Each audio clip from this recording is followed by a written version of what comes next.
بەناوی خوای گەورە و میهرەبان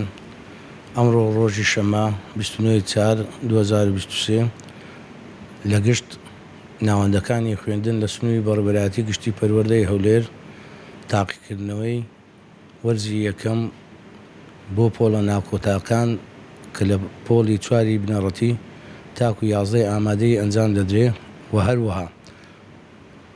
ئەمڕۆژ 29/4 تا 10/5 تاقیکردنەوەی خولی یەکەم بۆ پۆلی نوێی بنەڕەتی تاقیکردنەوەی نیشتیمانی بەڕێوە دەچێت بە بەشداریکردنی 38,270 قوتابی کە لە 659 هۆڵی ئەزموونی تاقیکردنەوەکان بەڕێوە دەچن. هیوادارین قوتابیانمان سەرکەوتوو بن، ئەنجامی باش بەدەست بێنن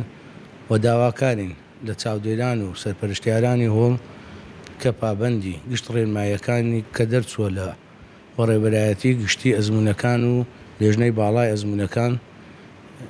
هیواخوازین قوتابیانمان سەرکەوتنی باش بەدەست بێنن